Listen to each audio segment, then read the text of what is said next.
ଜଗନ୍ନାଥ କୃପାରୁ ମଣିଷ ଅଳ୍ପ ବଞ୍ଚିଗଲା। ତୁଳିଟା ଯଦି ଦେହରେ ବଞ୍ଚିଥାନ୍ତା ଘରେ କବାଟଟା ଖୋଲା ତମ ଜୀବନଟା ନିଶ୍ଚୟ ଯାଇଥାନ୍ତା। ଆରେ ଘରେ କଣ ଟିକେ ଦେଖାଯାଉନାହାନ୍ତି?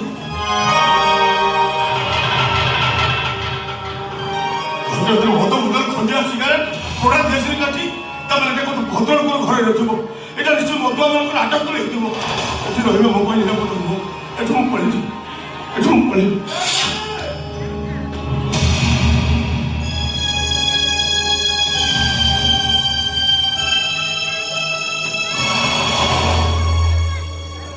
First you take drinks, then drinks take you. প্রথমে তমে মদ পিও, তারপরে মদ তমকু পিবা আরম্ভ কর। অবশ্য এই কথাটা কে লিখিদেলে মু জানিনি, কিন্তু তাଙ୍କର সে কোটেশনটা বোধে ମୋ ପାଇଁ ଥିଲା। ଆପଣ ଏତେ କଥା ବୁଝୁଛନ୍ତି, କ'ଣ ସେ ମଦ କାହିଁ ପିଉଛନ୍ତି? ସମୟ ଆଉ ସମ୍ପର୍କ ଯେତେବେଳେ ମଣିଷକୁ ଧୋକା ଦିଏ ସେତେବେଳେ ମଦ କଣିଥାଏ, ବିଷ ବି ଅମୃତ ବନେ।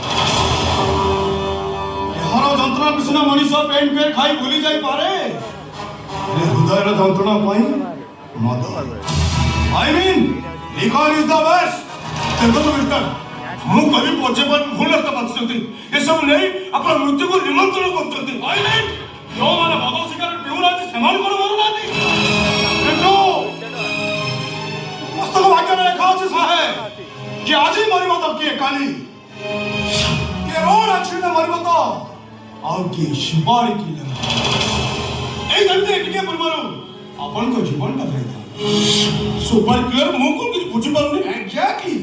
ଆରେ ଏଇ ସହରରେ ବେକାରୀ ମାନଙ୍କର ଅଭାବ ଅଛି ନା ସୁପାରି କିଲର? ମାତ୍ର କେଇଟା ଟଙ୍କା ପାଇ ବିଚ୍ ରାସ୍ତା ଉପରେ ସେମାନେ ଯେକୌଣସି ମଣିଷର ବି ମୁଣ୍ଡ ନେଇ ପାରନ୍ତି। ସିଏ କାହାର ପରିଚିତ ହୁଅନ୍ତୁ ନ ହୁଅନ୍ତୁ ସେମାନଙ୍କ ପାଖରେ କିଛି ବି ଫରକ ପଡ଼େନି। ସେମିତି ଗୋଟେ ସୁପାରି କିଲର ଟାର୍ଗେଟରେ ଆପଣ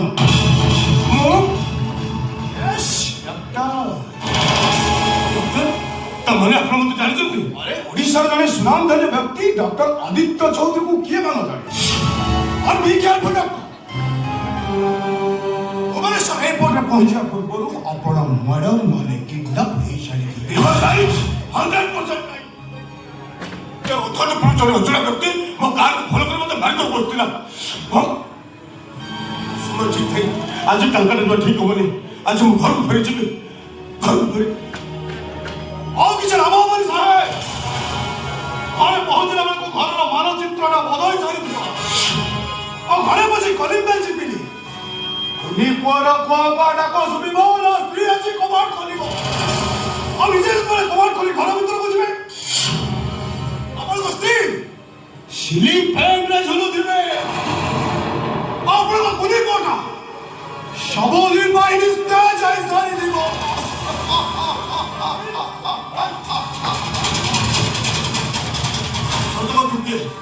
अबे सतक तू किए मोर मुझे एते खबर रखलु केमिति? अबे सतक तू किए पत्ता नमकर संतु टेक्निक दाता रखिबा को पड़ी थाय। संतु काई मारे बका शत वर्ष तले तू मो जो क्षति कर दिलु, सात जन्म पर्यंत मु ताको केबे भूली पारिबिनी। मु कोन करछि त चिनी पारो छु?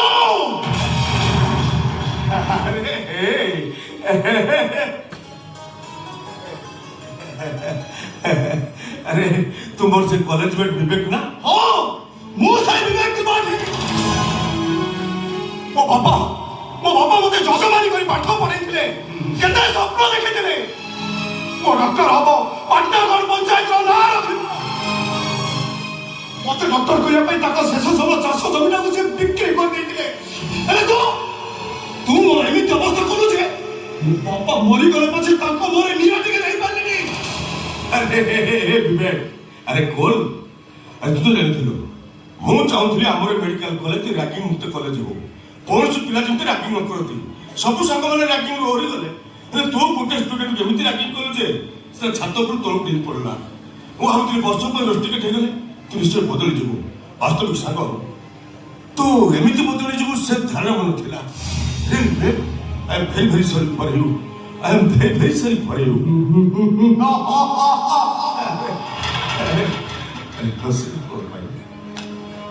सतरे सिंह इंग्लिश डिक्शनरी सॉरी गोटे अजब शब्द। जदि गोटे मनीष सॉरी कहीदेला ताहले झगड़ा से, आउ जदि डॉक्टर सॉरी कहीदेला তাহলে জীবন দশায়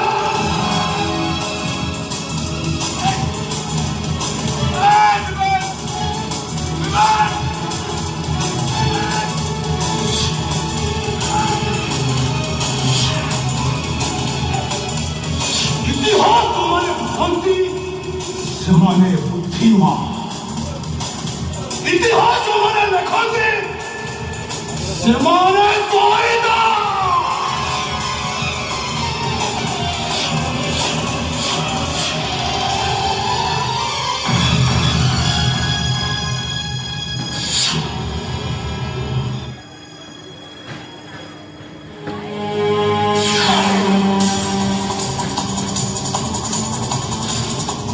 দাদা আমাকে মাফ করবেন দাদা আমাকে মাফ করবেন আমার চঞ্চল আঁকি দুধটা সে লোকটা পাখে একদম ফেল হয়ে গেল এবং দাদা আমাকে বিশ্বাস করুন লোকটাকে আমি 5 কিলোমিটার পর্যন্ত ফলো করেছিল মাত্র 50 মিটার দূরেও আমি তাকে গুলি भी চালাইছিল কিন্তু ইকাল পাখি পরে লোকটা হঠাৎ ফেরার এই গেলা কিন্তু তার ভাই কি একটা মটকো আমি বাড়ি দিচ্ছে এটা কাল এই লোকটাকে ওখান থেকে এরকম পরিবেশ কেন ଯାହାକୁ ମର୍ଡର କରିବା ପାଇଁ ତୁ ମୋ ପାଖରେ ସୁପାରି ନେଇଥିଲୁ ଏଇ ସେଇ ଡକ୍ଟର ଆଦିତ୍ୟ ଚୌଧୁରୀ ଓ ଗୁଳିରେ ନ ମରି ମୋ ହାତରେ ମରିବାଟା ବୋଧେ ଉପରମାନର ମର୍ଜି ଥିଲା ଶଙ୍କର ଏଥିପାଇଁ ଖୋଦ ଭାଗ୍ୟ ରଖି ମୋ ଘରକୁ ଆସିଛନ୍ତି ଅଯଥାରେ ଧାଡ଼ିରେ ଠିଆ ହେଇ ଘର ଦରଜ କରିଥାନ୍ତି କାହିଁକି ଶଳାକୁ ଗୋଟେ ଝଟକାରେ ଶେଷ କରିଦେଲି ଏଇ ଶଙ୍କର ତୋ ହାତରେ ସେ ପିଲା କି ଇଏ ଆଉ କେହି ନୁହେଁ ଦାଦା ওখান থেকে মরি পড়িতে বসে আদিত্য চৌধুরীর ছেলে আছে আরাম জমা সে পিলাটাকে নমার এ পর্যন্ত বঞ্চনা করতে পারবে দাদা আমি তোমাকে বারবার বলছি শঙ্কর চ্যাটার্জি নারী মানুষের ইজ্জত লুটি পারিবনি কি কোমলবতী পিলা মানুষের জীবন নেই পারিব আরে নারী মানুষের দেহে মা আছে মা কালী মা আরে অনার্থ কোমলবতী পিলা মানুষের দেহে ঠাকুর আছে ঠাকুর এই কথাটা আমাকে আমার গুরু শিক্ষা দিয়েছিল শঙ্কর আমি শঙ্কর চ্যাটার্জি আরে অপরাধ দুনিয়াতে আমি নাম কমাবার জন্য এসেছে পয়সার জন্য নয় আরে পয়সা তো এই সাহায্য রান্নি কামাউছে রান্নি শঙ্কর সুন্দর এই পিলাটাকে তুমি অনাথ করে দিয়েছ মানে আজ তো এই পিলার সমস্ত দায়িত্ব তুমি নিও এ শঙ্কর তো মুন্ড খরাপ ছিল কম সে পিলার দায়িত্ব ମୁଁ କାହିଁକି ନେବି ତୋର ସିନା ପିଲା ଛୁଆ ନାହିଁ ମୋର ବା ମୂଳରୁ ମାଇବ ନାହିଁ ଏ ପିଲାଟା ବଡ଼ ହେଲା ପରେ ମୋ ଅବସ୍ଥା ରଖିବ ତ আরে দাদা কি বলছেন তুমি এই পিলাটাকে তুমি যদি নিজের পিলা বলে ভাবি নেব এই সব কথা সে জানবো কি দরকার শঙ্কর অযথাରେ ନାକ ଛୁଆ କାହିଁକି ବସିବେ ଭବିଷ୍ୟତରେ ମୁଁ ଚୋଟ କାହିଁକି ଖାଇବି ମୁଁ ସେ ପିଲାକୁ ରଖିପାରିବିନି এ দাদা আমি ওয়েস্ট বেঙ্গল সুপারি কিলার শঙ্কর চ্যাটার্জি पैसा नहीं मनी से खत्म करवा हमारे पैसा अरे अनाथ पिला मन को छैठान करवा हमारे इतना बड़ो इच्छा ऐ सुन दादा इधर शौक पाई है शंकर চ্যাটার্জি पाके बंदूक रखे बिना आतंक रे शहर रे आतंक खेले पाई हमार नाम ता काफी शंकर চ্যাটার্জি का ठोना सुनवा सिखिनी कि का गुना कहवा सिखिनी ए दादा सुन अरे मोर माथा गरम होता है साला ये शहर रे तांडव है जब तांडव बिना आतंक के कर्फ्यू लगी जावे अबे सुन ए पिलाटे को तू लेबू ना नहीं अरे बोल আমাকে ए पिलाटे को तू निजर এই শঙ্কর ମୋ କଥା ଶୁଣ अबे बोल बे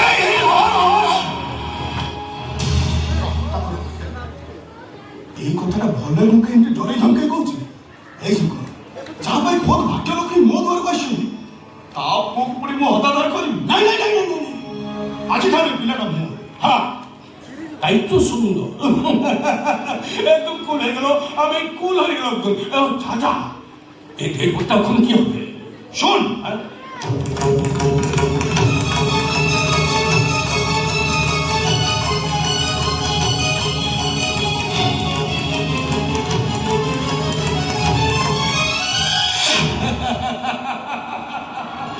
দাদা আমি দেখছি তোমার দিমাগটা 420 নয় 840 হয়ে গেছে কিন্তু দাদা এই তার খতরনাক দিমাগ যেমনি এই পিলাটা উপরে তুমি কেবে भी প্রয়োগ না করো তোর কোন ମୋ ଉପରେ ବିଶ୍ୱାସ ନାହିଁ ଆରେ ମୁଁ ତତେ ଥରେ କଥା ଦେଇଛି ମାନେ এই পিলাকে পালি বসে বড় করিবি। আরে দাদা আমি তোমাকে বলে দিয়েছি কোনোদিন নিজের স্বার্থ হাসিলের জন্য যদি এই পিলাটিকে তুমি নিজের অস্ত্রভাবে প্রয়োগ করো না আমার টুহানো মেয়র কই হবে না। এই যে শঙ্কর জানিছি তোর কিন্তু মনে রাখা উচিত বেশি রাখিবা স্বাস্থ্য প্রতি ক্ষতি না। আমি না রাখবো না আর রাখবা না কুল হয়ে গেল দাদা একদম কুল হয়ে গেল ঠিক আছে আসলো ସତରେ କେଡ଼େ ବିଚିତ୍ର ଏ ମଣିଷ ଜୀବନ। ଯୋଉ ହାତ ତୋ ବାପାକୁ ହତ୍ୟା କଲା ସେଇ ହାତ ପୁଣି ତତେ ନିଜର କରିବାକୁ ବାଧ୍ୟ ହେଲା। ତୁ କେବଳ ମୋ ନିଜର ନୁହେଁ, ମୋ ଅବଶିଷ୍ଟ ଜୀବନର ଅନ୍ଧକାରକୁ ଦୂର କରି ତୁ ହବୁ ମୋ ଆଲୋକ ଶିଖା। ତେଣୁ ଆଜିଠାରୁ ମୁଁ ତୋ ନାଁ ଦେଲି ଆଲୋ।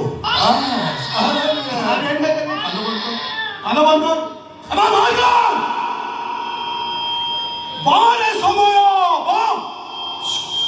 କିଏ ସେ ବୁଝିବ ତୋ ରୂପ ରଙ୍ଗ ସ୍ଥିତିକୁ।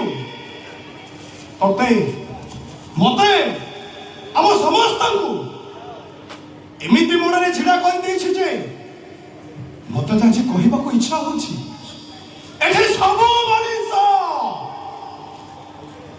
ସମୟର ଦାସ।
ତମେ ମୋ ମର୍ଯ୍ୟାଦା ରଖିଲ କୋଉଠି?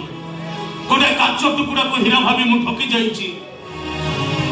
ତ ସରଳ ଚେହେରା ଦେଖି ମୁଁ ଧୋକା ଖାଇଛି। ତମ ପ୍ରତି ମୋ ଧାରଣା କଣ ଥିଲା ତମେ ଜାଣିଛ? ଜଣେ 10ମ ପାସ୍ ଝିଅ ତାକୁ ଚାକିରି ଖଣ୍ଡେ ମିଳିଗଲେ ଆଉ ତାକୁ ପର ପାଖରେ ହାତ ପତେଇବାକୁ ପଡ଼ିବନି। ହେଲେ ତମେ କହୁଛ କଣ? ଯେମିତି ଡ୍ୟୁଟି ସରିଯାଉଛି ପୁଣି ସେଇ ପୁରୁଣା ଧନ୍ଦାରେ ବାହାରି ପଡୁଛ। ସତ ଯେମିତି ଭିକ୍ଷା ଭୁକିଟା ତମ ଶିରା ପ୍ରଶିରାରେ ଖେଳି ଯାଇଛି। ଶୁଣ, ତମ ପରି ଝିଅ ପାଇଁ ଇଜ୍ଜତ ନୁହଁ, ପଇସାଟା ବଡ଼। କୁହନ୍ତୁନି ବାବୁ,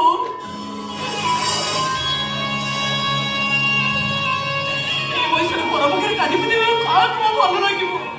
ବିଶ୍ୱାସ କରନ୍ତୁ ବାବୁ, ଦରମା ଟଙ୍କାରେ ଘର ଭଡ଼ା ଦେଲା ପରେ ଯେତିକି ବଳି ରୁହେ, ମାସର ଶେଷ 7 ଦିନ ଆମକୁ ଉପବାସ ରହିବାକୁ ପଡ଼େ। ଆଉ ସେଥିରେ ଅନାଥ ଭାଇ ଭଉଣୀ ଦିଟା, ଭାଇଟାই ମୋର ଅନ୍ଧ। କଣ କହିଲ ଜ୍ୟୋତି? ତମେ ଜଣେ ଅନାଥ ଝିଅ, ଘରେ ତମର ଗୋଟେ ଅନ୍ଧ ଭାଇ। ହେଲେ ଜ୍ୟୋତି ଜ୍ୟୋତି କାଇଁ ଏସବୁ ବିଷୟରେ ମତେ ତ ଆଗରୁ କେବେ ତମେ କିଛି ଜଣେଇନ? ଜାଣିଛନ୍ତି ବାବୁ, 5 ବର୍ଷ ବୟସରେ ମୁଁ ମୋ ମାଆକୁ ହରେଇଲି। ଆମ ବାପା ଗୋବିନ୍ଦ ମହାପାତ୍ର ଜଣେ ଡ୍ରାଇଭର ଥିଲେ। ହଠାତ୍ କରି ଆକ୍ସିଡେଣ୍ଟରେ ତାଙ୍କର ଗୋଟେ ଗୋଡ଼ା କଟିଗଲା। ଆଉ ସେତେବେଳକୁ ମତେ ହେଇଥାଏ 9 ବର୍ଷ। ଆମର କୋନି ଖୁଆଇ ଦେଇଛ। ମୋ ବାପା ଗୋଟାଏ ଖଟ ଉପରେ ଶୋଇ ମତେ ସେମିତି ଛାଡ଼ିଥାନ୍ତି। ମୋ ବାପା ପାଖକୁ ଗଲେ ମୋ ବାପା ମୋ ମୁଣ୍ଡକୁ ହସୁଥିଲେ। ଜାଣିଛନ୍ତି ବାବୁ, ତାର ଠିକ୍ 8 ମାସ ପରେ ଡକ୍ଟର କହିଲେ ବାବାଙ୍କର ସେ ଗୋଡ଼ଟା ପଚି ଯାଇ ତାଙ୍କୁ କ୍ୟାନ୍ସର ହେଇଯାଇଛି।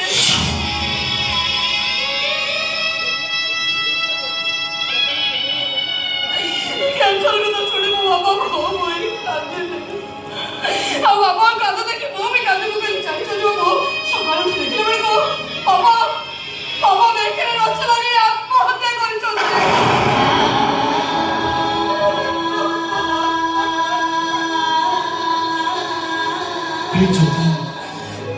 ଜ୍ୟୋତି ପ୍ଲିଜ କାନ୍ଦନି। ତମେ ଦେଖ ମୁଁ ତମ ବିଷୟରେ ସବୁ କିଛି ଜାଣିନଥିଲି।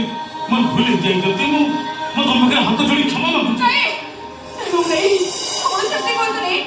ଆପଣ ଭଳି ଲୋକ ମୋ ପାଖରେ କ୍ଷମା ମାଗିବେ? ନାଇଁ ଜ୍ୟୋତି, ବ୍ୟସ୍ତ ହବାର କିଛି ନାହିଁ। ଦେଖ ମୁଁ ତମକୁ କଥା ଦଉଛି, ମୋ ଉପରେ ଭରସା ରଖ ଜ୍ୟୋତି। ମୁଁ ତମକୁ କଥା ଦଉଛି, ଆଜିଠୁ ସବୁବେଳେ ସବୁ ପରିସ୍ଥିତିରେ ମୁଁ ତମ ପାଖେ ରହିଥିବି। ତମକୁ ଆଉ ପର ପାଖରେ ହାତ ପତେଇବାକୁ ପଡ଼ିବନି। ତମେ ଗୋଟେ କାମ କର ଜ୍ୟୋତି, ଏଇ କିଛି ଟଙ୍କା ରଖିଥାଅ। ଆରେ ବାବା, ତମେ ଅସମୟରେ ତମର ନିଶ୍ଚୟ କାମରେ ଆସିବ। କ୍ଷମାକାରୀ ବାବୁ, ମୋ ଅସୁବିଧା ଚଳୁଛି ଏକଥା ସତ। ହେଲେ ବିନା କାରଣ କେହି ମୋତେ ଏତେ ଗୁଡ଼ାଏ ଟଙ୍କା ସାହାଯ୍ୟ କରିବେ ଏସବୁ ମୁଁ ଆଦୌ ଗ୍ରହଣ କରିପାରିବିନି। ଜ୍ୟୋତି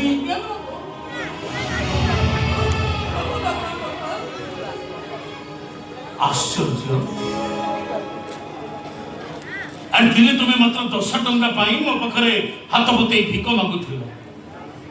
ଆଜି ଯଦି ସ୍ୱଇଚ୍ଛାରେ ମୁଁ ତମକୁ କିଛି ଦାନ କରିବାକୁ ଚାହୁଁଛି, ତମ ମନରେ ଏତେ ପ୍ରଶ୍ନ କାହିଁକି?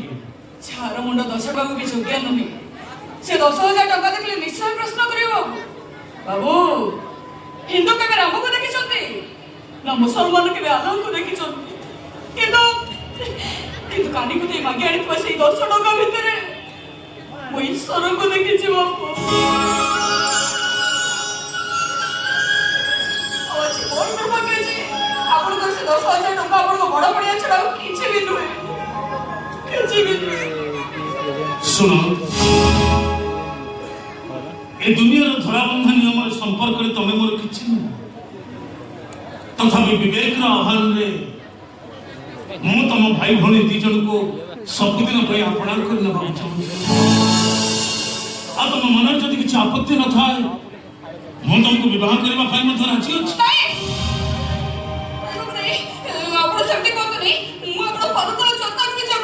ପାଦ ତଳର ଦୁବ ଘାସ ବି ଠାକୁର ପୂଜାରେ ଲାଗିଥାଏ ଜ୍ୟୋତି, କିନ୍ତୁ ମୁଣ୍ଡ ଉପରେ ଥିବା ତାଳ ଗଛ ନୁହଁ। ଦେଖ ଜ୍ୟୋତି, ତମକୁ ବିବାହ କରି ଏ ଦୁନିଆ ପାଇଁ ମୁଁ ଗୋଟାଏ ନୂଆ ଉଦାହରଣ ସୃଷ୍ଟି କରିବାକୁ ଚାହେଁ। ତମେ କଣ ମତେ ଏତିକି ସୁଯୋଗ ଦେବନି Jyoti? I love you Jyoti, I love you.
नाटा सीना छोटा किंतु कामाटा बड़ो से चालना हो कि बड़ो आकाश रे थाऊ कि सातो समुद्र छपार रे थाऊ निज हक को जे असूल करे से अंकुर द डेविल किंग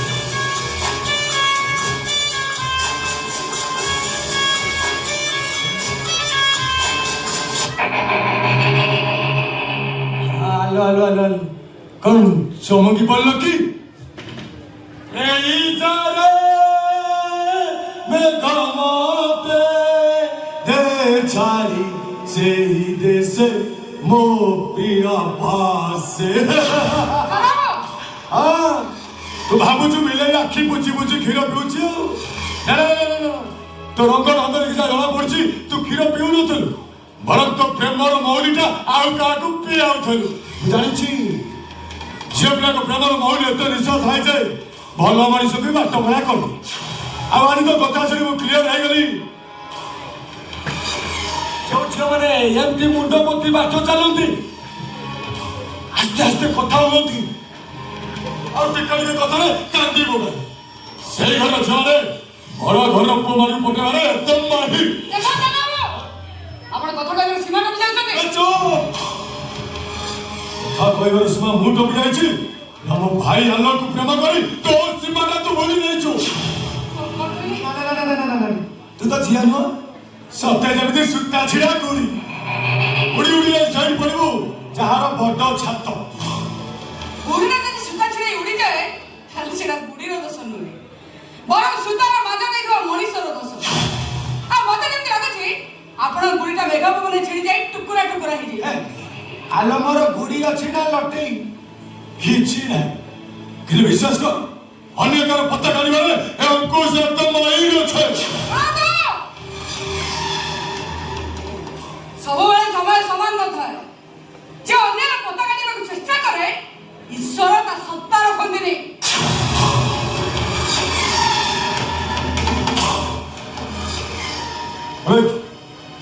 ସେ ହସ୍ପିଟାଲ ସିକ୍ୟୁରିଟି ଅଫିସର କଣ କହିଛୁ କଣ କହିଛୁ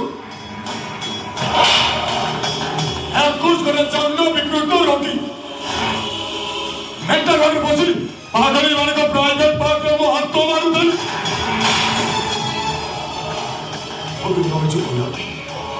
ମୋ ବିରୁଦ୍ଧରେ ଅଭିଯୋଗ କରିବା ପାଇଁ ସାହସ କରୁ କେମିତି ଯିବେ ପୋଲି ଯାଇ ଛାଡ଼ବୁ ସେ ମଗାଇ ଯୋଉ ଶିକ୍ଷା ବିଷୟରେ କାନ୍ଦ ଦେଖି ମୁଁ ସହି ପାରିଲିନି ମୁଁ ବାଧ୍ୟ ହୋଇ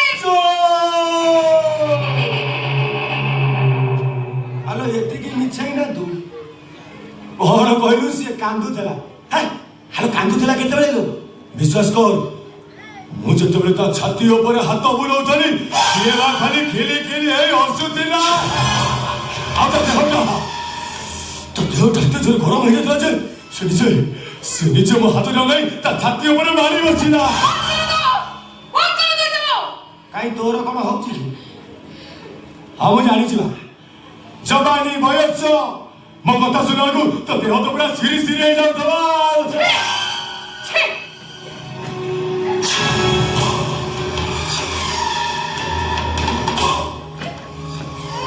ମୁଁ ଜାଣିଛି ଘରେ ତୋର ଗୋଟେ ଅନ୍ଧ ଭାଇ ଅଛି ଆଗକୁ ଅଛୁ ତା ଜୀବନ ତୋରି ଭୟରେ ତ ନିଶ୍ୱାସ ପ୍ରଶ୍ୱାସ ଚାଲିଛି ଚାକିରି ପ୍ରତି ଟିକେ ଭୟ ଥାଏ ଅନ୍ଧ ଭାଇ ପ୍ରତି ଟିକେ ଲୋଭ ଥାଏ ତାହେଲେ ହସ୍ପିଟାଲ କଥା ହସ୍ପିଟାଲରେ ରଖିବୁ ସେ ପାଗଳର ଦେହ ମୁଣ୍ଡରେ ମୋ ହାତ ମାରୁଥିଲି ଏବେ ତୁ କାହାରିକି କହିବୁ ହଁ ଯଦି ବା କାହାରିକି କହୁ ତ ଚାକିରି ତ ଯିବ ଅନ୍ଧ ଭାଇଟା ଉପରେ ଗାଡ଼ି ଚଢ଼େଇ ମାରିଦେବି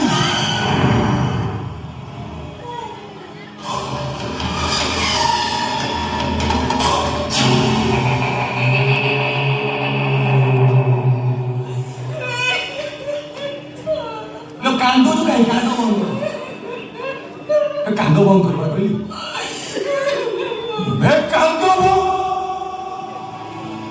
ଶୁଣେ ବହୁତ ପାଥା ଟିକେ ସିନ୍ କଲୁ ବହୁତ କାନ୍ଦିଲୁ ସବୁ ଦେଖିଲୁ ଏବେ ତୋର ମୋର ବେଶୀ ଟିକେ ରୋମାନ୍ସ ସିନ୍ କରିବା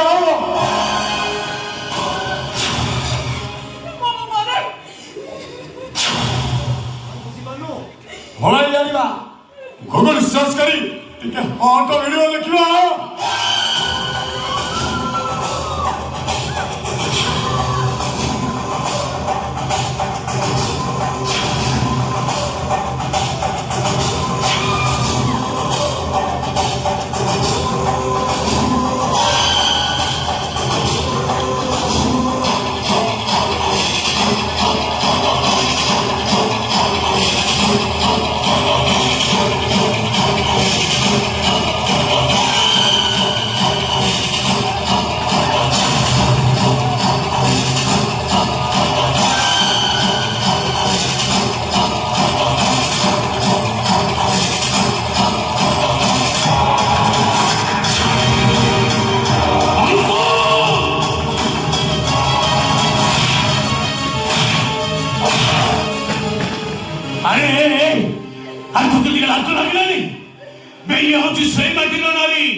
पवन भी नारी वंदना गाए तार गुण कीर्तन करे तू ता पाद पूजा करबा परिवर्ते ताकू तू एमिति भाबरे छी थो ऐसो जो मनुष्य जानवर माने गरीब असहाय घर देवी माननको लोलुप दृष्टि देखंती समान का पाद को प्रणाम न करी ताको छाती को चाहि पाटुर लाळ गुडांती मो मतरे से मनुष्य गुडा को ए समाज रो लोप पाइ जीवा उचित भलो भलो भाई कौन तमे कले लीला मु कले कीड़ा भाई सुन आई सुन मु इच्छा कले पे तोते पुलिस रे देई पारे केवल मो सानो भाई बोली तो तुम छाड़ी दउछ ए अंकुश तुम ठु संग खाली खाली जाई पारे जीवा पूर्व जति को पाद धरी भोल मागी दे जा जति को भोल माग अंकुश जति को भोल माग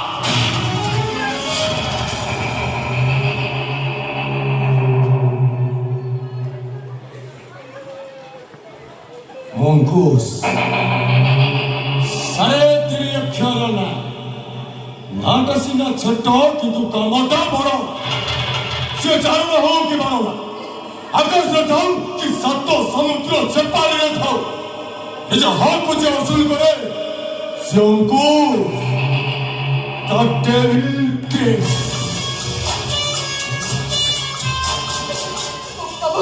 बाबू मैं कौन करबी प्रथम रो जीवन चढ़ उठी जानी आगे जबर विषय भाबला मत करे भय लागी बाबू किछि बोली जति तमे जब कष्ट बोली देखो जति मो तुमको कथा कहूची खरा पाखे छाई परी वर्षा पाखे छता परी सब बेले सब समय रे मु तुम पाखे पाखे रहिथि किंतु बाबू हम प्रेम रो सुनेली स्नेह शीतल दुनिया रे आमी तुम कहबा हम मिलन मीठा मुहूर्त रो मधुर संगीत छम छम तेरा मेहंदी छमता रे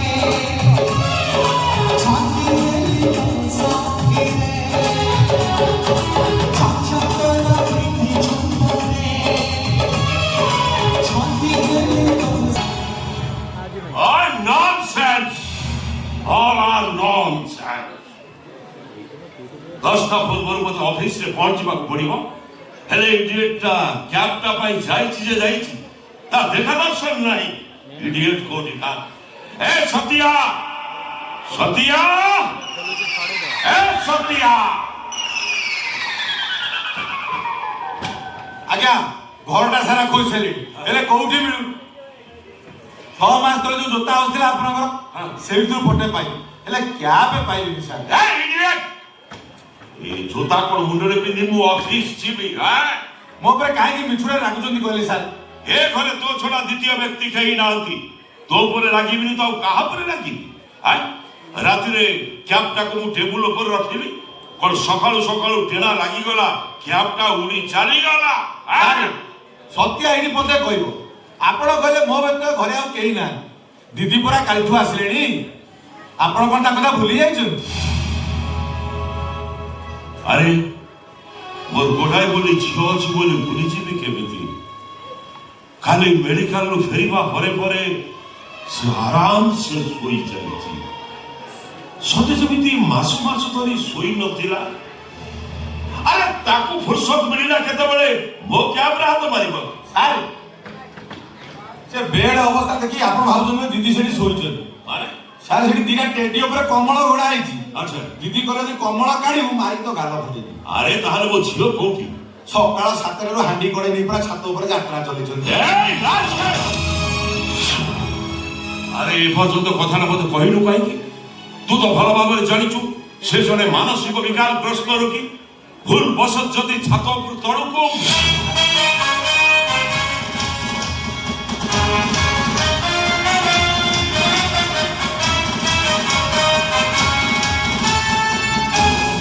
ଆରେ କ୍ୟାବ୍ ଜାଗାରେ ଅଛି ଦେଖୁଛ। ସାବଧାନ! যে পর্যন্ত ମୁଁ বিশ্রাম ନ କରିଛି କେହି ଏଠୁ ହଲି ପାରିବେନି। ମୋ ସୁନାମାଟା ପରା ମୋ ଅଫିସ ଟାଇମ୍ ହେଇଗଲାଣି। ମୁଁ ଅଫିସରୁ ଫେରି ଆସେ ତମେ ଯାହା କରିବ ମୁଁ ନିଶ୍ଚୟ ରଖିବି। କଣ ହେଲା? ମୁଁ ମନା କଲା ପରେ ବି ତୁ ପାଟି ଖୋଲିଲୁ। ଏ ପୋଲିସ, ତୁ ଆଜି ମୋ ହାତରୁ ନିଶ୍ଚୟ ମାଡ଼ ଖାଇକି ମରିବୁ। କଣ ହେଲା? ଏ ଦିଦି ମାରନି ଦିଦି ମାରନି ସାରକୁ ମାରନି ଦିଦି। ତୁ ବି ପାଟି ଖୋଲିଲୁ। ନା, ନା। ତୁ ବି ଆଜି ମାଡ଼ ଖାଇକି ମରିବୁ। ହଁ?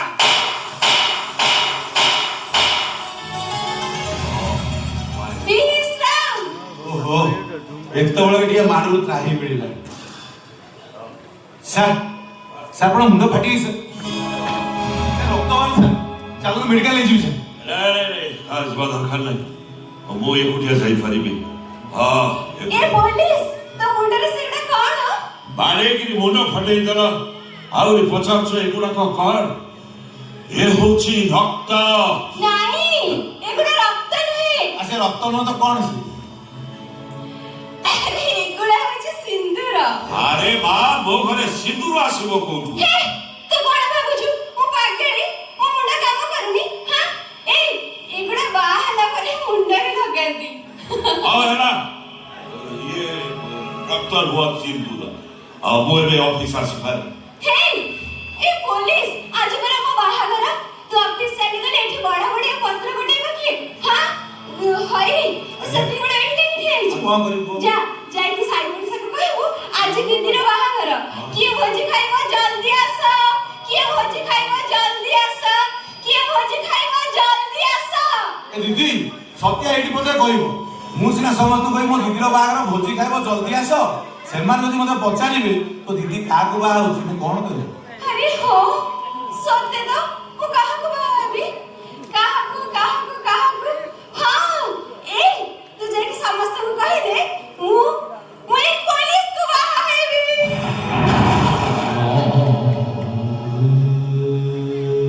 ଦିଦି ତମ ମୁଣ୍ଡ ଖରାପ ହେଇଯାଇଛି ନା କଣ? ହେ, ମୋ ମୁଣ୍ଡ କାଇଁ ଖରାପ ହବ? ହାଁ? ଏ ପୋଲିସ, ଯା, ଲୋକମାନେ ଭୋଜି ଖାଇବା ଆଗରୁ ତୋର ମୋର ବାହାଘରଟା ସାରିଦବା। ତୁ ମୋ ମୁଣ୍ଡରେ ସିନ୍ଦୁର ଲଗେଇଦେଲେ ତୁ ହେଇଯିବୁ ମୋ ବର, ଆଉ ମୁଁ ହେଇଯିବି ତ କନ୍ୟା। ଆରେ ତୁ ମତେ ଏତେ ଚାହିଁଛୁ କଣ? ମୋ ମୁଣ୍ଡରେ ସିନ୍ଦୁର ଲଗା। ଆରେ ଲଗା।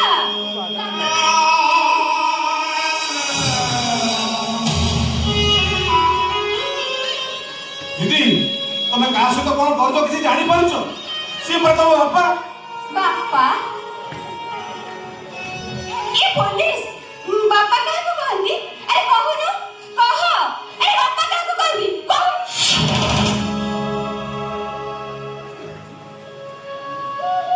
ବାପା ପିଲାମାନେ ତଳେ ପଡ଼ିଯିବା ପୂର୍ବରୁ ଯେ କୋଳକୁ ତୋଳି ନିଏ ସେ ହଉଛି ବାପା।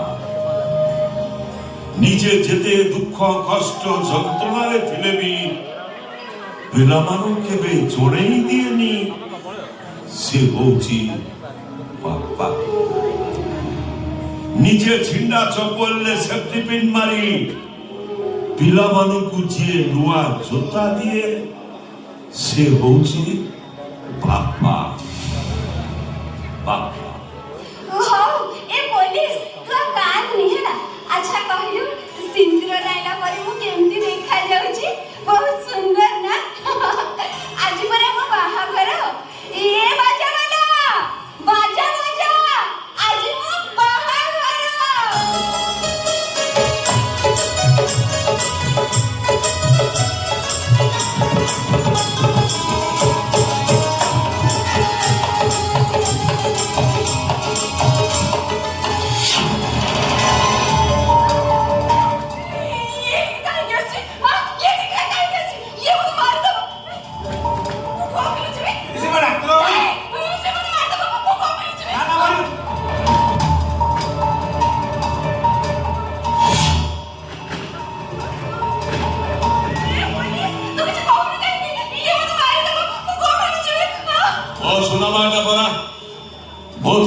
পর্যন্ত ତମ ଦେହରେ କେହି ବି ଟିପ ଚିହ୍ନ ଦେଇପାରିବେ।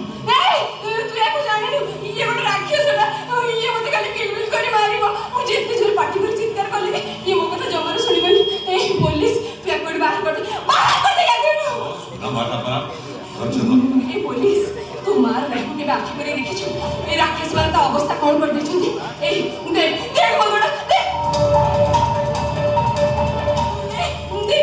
দেখ সারা দেহটা কেমিতি মোর বিকৃত বিকলাঙ্গ କରିଦେଇଛନ୍ତି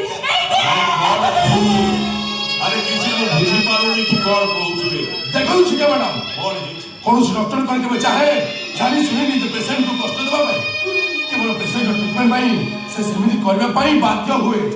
ଜଣେ ମା କେବଳ ନିଜ ସନ୍ତାନ ପାଇଁ ରକ୍ଷା କବଚ ହେଇଥାଏ ହେଲେ ଜଣେ ଡକ୍ଟର ସମସ୍ତଙ୍କ ପାଇଁ ମତେ ଭୟ କରିବାର କିଛି ନାହିଁ। ଦେଖ ଆରେ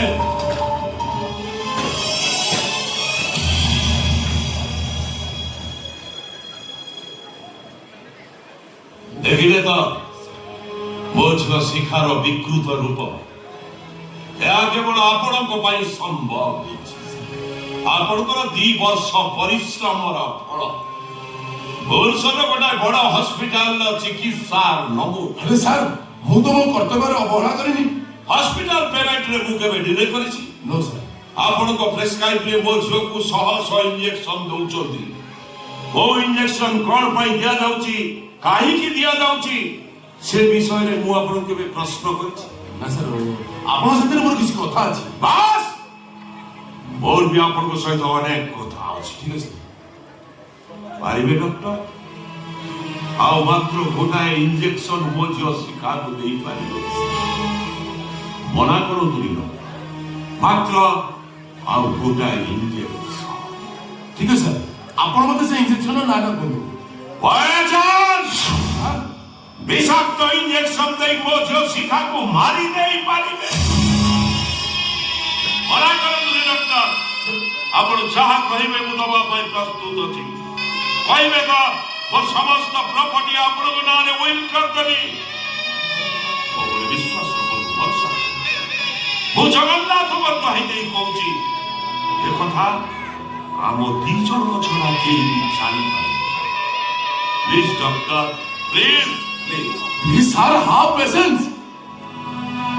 ମୋର ଦୟନୀୟ ଅବସ୍ଥା ଦେଖି ମୋ ଛାତିଟା ଫାଟି ଯାଉଛି ଡକ୍ଟର। ମୋ ଛାତିଟା ଫାଟି ଯାଉଛି। ମତେ ଲାଗୁଛି ସତେ ଯେମିତି ମୋ ଚାରିପଟରୁ ଅମ୍ଳଜାନ ସରି ସରି ଆସୁଛି। ମୋ ହୃତ୍ସ୍ପନ୍ଦନଟା ବନ୍ଦ ହବାକୁ ବସିଛି। ମୋ ଛାତିର କଲିଜାଟା ପଦାକୁ ଛିଟିକି ପଡ଼ିବ। ମୁଁ ପାଗଳ ହେଇଯିବି ଡକ୍ଟର। ମୁଁ ପାଗଳ ହେଇଯିବି। ସାର୍ ଆପଣ ଟିକେ ଧୈର୍ଯ୍ୟ ଧରନ୍ତୁ। ଜଣେ ମଣିଷ କେବେ ନିଜ ପାଇଁ ବଞ୍ଚି ନଥାଏ ବରଂ ତା ପରିବାର ପାଇଁ ବଞ୍ଚିବାକୁ ସେ ବାଧ୍ୟ ହେଇଥାଏ। ଜଣେ ପେସେଣ୍ଟର ଉନ୍ନତି କୌଣସି ଦାମୀ ହସ୍ପିଟାଲ କି ଦାମୀ ମେଡିସିନ ନଥାଏ ସାର୍, ବରଂ ତା ପରିବାର ଲୋକଙ୍କର ଭରସା ଆଉ ବିଶ୍ୱାସରେ ଥାଏ। ଆଉ ଯୋଉଦିନ ତା ପରିବାରର ଭରସା ବିଶ୍ୱାସ ଭାଙ୍ଗିଯାଏ ସେଦିନ ମେଡିସିନ ବି ତା କାମ କରିବା ବନ୍ଦ କରିଦିଏ ସାର୍। ସାର୍ ଆପଣ ମତେ ଟିକେ ବୁଝିବା ପାଇଁ ଚେଷ୍ଟା କରନ୍ତୁ। এইভাবে পেশেন্ট মানুষ সুস্থ হওয়া পাই অধিক সময় লাগিଥାଏ। তাহলে ଆପଣ କହୁଛନ୍ତି ମୋ ଝିଅ ଭଲ ହେଇଛି? କାହିଁକି ନୁହେଁ 100%। ଯେ ସାର୍ ସେଥିପାଇଁ ଆପଣଙ୍କୁ ମୋର କିଛି କଥା ରଖିବା ପାଇଁ ପଡ଼ିବ। କୁହନ୍ତୁ କୁହନ୍ତୁ ଡକ୍ଟର। ସାର୍ ବର୍ତ୍ତମାନ ଶିକ୍ଷାମାନଙ୍କ ଯାହା ମାନସିକ ଅବସ୍ଥା ସିଏ ଯେ ନାଇକି ଚାଇଲ୍ଡ ଛୋଟ ଛୁଆଙ୍କୁ ଯେମିତି ABCD ଶିଖାଯାଏ ଆମକୁ ଠିକ୍ ଏବେ ସେମିତି କରିବା ପାଇଁ ପଡ଼ିବ। ଏମିତି ତାଙ୍କୁ ଗୋଟାଏ ଘର ଭିତରେ ଆବଦ୍ଧ ରଖି 12 ଦିନ ସହିତ ମିଶିବା ପାଇଁ ସୁଯୋଗ ଦିଆଯାଉ। এইটা গছ সেইটা ঘর এইটা গাই সেইটা কুকুর সবু জিনিসକୁ পুଣି ଥରେ ଚିହ୍ନିବା ପାଇଁ ସୁଯୋଗ ଦିଆଯାଉ। ଏସବୁ କଲେ ଆପଣ ଦେଖିବେ ସାର୍ ଶିଖା ମ୍ୟାଡାମଙ୍କ ମାନସିକ ଅବସ୍ଥାରେ ନିଶ୍ଚୟ ପରିବର୍ତ୍ତନ ଘଟିବ। ହେଲେ ଡକ୍ଟର ଏସବୁ କାମ ପାଇଁ ଜ୍ୟୋତି ମହାପାତ୍ର ଆମ ହସ୍ପିଟାଲର ନୂଆ କେୟାରଟେକର ଏଇ 3 ମାସ ହେଲା ଜଏନ୍ କରିଛି। ଡ୍ୟୁଟିରେ ଯେମିତି ସିରିୟସ୍ କଥାବାର୍ତ୍ତା ବ୍ୟବହାରରେ ଠିକ୍ ସେମିତି ଭଦ୍ର।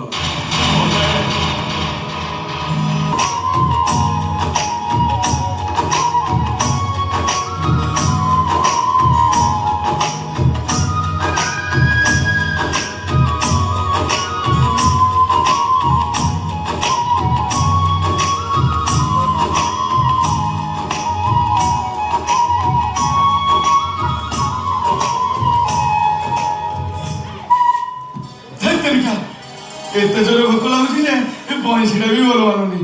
ମୁଁ ଯାହା ଦେଖୁଛି ଅପା ଚାକିରି କଲା ପରଠୁ ତାର ଟିକେ ବି ସମୟ ଜ୍ଞାନ ନାହିଁ। 3 ଦିନ ତଳେ ଏମିତି ହଇରାଣ କଲା ଯେ ପୁରା ଖାଡ଼ା ଉପାସ। ଓହୋ ଭୋକରେ ଦେହ କଣ ହେଇଯାଉଛି। ବିଭୁ କଣ ହେଇଛି?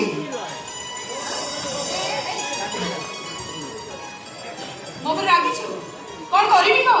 ପ୍ରାଇଭେଟ ଚାକିରି ଠିକ ସମୟରେ ଡ୍ୟୁଟି ନ କଲେ ସେମାନେ ମତେ ଚାକିରି ବାହାର କରିଦେବେନି। ମୁଁ କାହିଁକି ତୋ ଉପରେ ରାଗିବି ଯେ ତୁ ଆସିବା ଏମିତି କେତେ ଡେରି ହେଇଛି କି? ତୁ କଣ ଭାବୁଛୁ ମୁଁ କିଛି ଜାଣିପାରୁନି? ମୁଁ ସବୁ ଜାଣିପାରୁଛି। ତତେ ଯେତେବେଳେ ଭୋକ ହୁଏ ଏ ଘରେ ବଂଶୀର ଥର ବନ୍ଦ ହେଇଯାଏ। ଆଉ କଣ କରିବା ସେ ବଂଶୀଟା ବି ନୀରବ ହେଇଯାଏ। ଏ ସିଷ୍ଟର ଦିଦି ଇଏ କିଏ?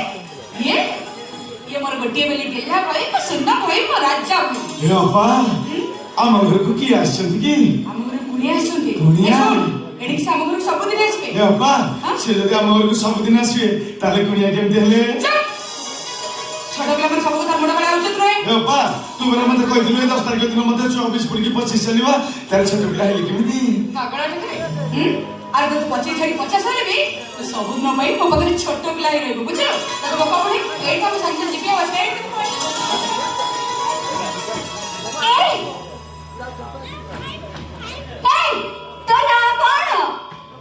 ଚିହ୍ନା ନାହିଁ ଜଣା ନାହିଁ ଏ କଣ ମତେ ଆଶ୍ୱାସ ହେ କାହିଁ କଲାଣି? ମୋ ଅପା ଏବେ 3-3ଟା ନାଁ କହିଲା ତତେ କଣ ଶୁଭିଲାନି? ଗେଲା ସୁନା ରାଜା ତତେ ଯୋଉଟା ଭଲ ହଉଛି ସେଇଟା ବନା। ଗେଲା ସୁନା ରାଜା କୋଉଟା ଡାକିବି କୋଉଟା ଡାକିବି କୋଉଟା ଡାକିବି? ହଁ ତୋ ନାଁ ରାଜା ମୁଁ ତତେ ରାଜା ଡାକିବି। ଆଲୋ ତୋ ନାଁଟା କଣ? ମୋ ନାଁ ହଁ ମୋ ନାଁ ରାଣୀ। ତୋ ନାଁ ରାଜା ମୋ ନାଁ ରାଣୀ। ରାଜା ରାଣୀ ରାଜା ରାଣୀ। ଏ ରାଣୀ ହଁ। ତୋ ଘର କୋଉଠି? ମୋ ଘର କୋଉଠି କୋଉଠି କୋଉଠି କୋଉଠି? ହଁ ମନେ ପଡ଼ିଲା ବହୁତ ବଡ଼ ଘର। ସେ ଘର ଭିତରେ ବହୁତ ଖଟ ପଡ଼ିଥିବ। ଖଟ ଉପରେ କେବଳ ଜଣେ ଶୋଇଥିବ। ଖଟ ବାଡ଼ରେ ପାଣି ଟଙ୍ଗା ହେଇଥିବ। ସେ ପାଣି ସବୁକୁ ଛୁଞ୍ଚିରେ ପିଉଥିବେ। ଯିଏ ଚିତ୍କାର କରିବ ତା ଗୋଡ଼ ହାତ ବାନ୍ଧି ଦିଆଯିବ। 3-4ଟା ଧଳା ରାକ୍ଷସ ମାଡ଼ି ବସିବେ। କଣ୍ଟା ଫୁଟେଇ ତା ଦେହ ସାରା ରକ୍ତାକ୍ତ କରିଦେବେ। ତାପରେ ସମସ୍ତେ ଛୁଞ୍ଚି ସବୁ ପାଣି ପିଉଥିବେ ଧଳା ରାକ୍ଷସ କଣ୍ଟା ରକ୍ତ ଏଇଟା ଏମିତି ସବୁ କଣ ଗପି ଯାଉଛି? ଏଇଟା ପାଗେଲଟା ନା କଣ? ଏ ରାଣୀ କଣ ଗୋଟେ ଶବ୍ଦ ଶୁଭିଲା? ଆଲୋ କଣ୍ଟା ଫାଟିଗଲା। ରାଣୀ ତୁ କୋଉଠି? ଆଲୋ କେମିତି ଦେଖିବି ମୁଁ ବଡ ଅନ୍ଧୁଟା। କଣ ହେଲା ତୁ ଅନ୍ଧଟା? ହଇରେ ତତେ ଅନ୍ଧ କିଏ କରିଦେଇଛି? ସମୟ ମତେ ଅନ୍ଧ କରିଦେଇଛି। ଭଗବାନ ମତେ ଅନ୍ଧ କରିଦେଇଛନ୍ତି। ତୁ ସେ ଭଗବାନ ପାଖକୁ ମତେ ନେଇ ଚାଲ ମୁଁ ଯାଇକି ତାକୁ ପଚାରିବି କାହିଁକି ସେ ତତେ ଅନ୍ଧ କଲେ। ଟେକା ମାରି ତା ମୁଣ୍ଡ ଫାଟିଦେବି। ଭଗବାନଙ୍କ ଲୀଳା ବଡ ଏ ଚିତ୍ରଲୋ। ତୁ ମାରିଥିବା ଟେକାଟା ସିନା ତୋ ପାଖକୁ ଫେରି ଆସିବ ହେଲେ ତାଙ୍କର କିଛି କ୍ଷତି ହବନି। ଏ ରାଜା ତୁ ଅନ୍ଧ ହେଇଯାଇଛୁ ବୋଲି ତତେ କଷ୍ଟ ହଉନି? କଷ୍ଟ ହବନି କେମିତି? ଆଲୁ ଅନ୍ଧାର ଫରକ କଣ ଜାଣିପାରୁନି। ଚାରିଆଡ କଳା କିଟମିଟ ଅନ୍ଧାର। ବାହାର ଦୁନିଆଟା କେମିତି ସେଇଟା ଦେଖିପାରୁନି ବୋଲି ମୋ ପାଇଁ ଦିନ କଣ ରାତି କଣ ସବୁ ସମାନ। ଚାଳ ଉପରେ କୁଆ ରବିଲେ ମୁଁ ଜାଣେ ରାତି ପାହିଲା। ମନ୍ଦିରରେ ଘଣ୍ଟା ବାଜିଲେ ମୁଁ ଜାଣେ ସଞ୍ଜ ହେଲା। ଆଉ ମୋ ଅପା ମତେ ଯେତେବେଳେ ଗୁଣ୍ଡା ଗୁଣ୍ଡା କରିକି ଖୁଆଇ ଦିଏ ନା ମତେ ଲାଗେ ମା ଲକ୍ଷ୍ମୀ ସାନ୍ତାଣୀ ଯେମିତି ମୋ ପାଟିରେ ଅମୃତ ଢାଳୁଛନ୍ତି। ଆଉ ମୋ ଅପା ଯେତେବେଳେ ସବୁଠୁ ଅଧିକ ଖୁସି ଥାଏ ମତେ ଲାଗେ ଠାକୁର ଯେମିତି ସବୁ ଖୁସିକୁ ମୋ ଅଞ୍ଜଳିରେ ଉଜାଡ଼ି ଦଉଛନ୍ତି। ମୋ ବାବି କେହି କାହାକୁ ଚିହ୍ନ ଥିବ ଚୁପଚାପ ହେଇ ବସିଥିବ। ହେଲେ ଏଠି ଆସି ଦେଖିଲା ବେଳକୁ ମୋ ଯୋଉଠି ଅପାରମ୍ଭ କରିସାରିଲଣି।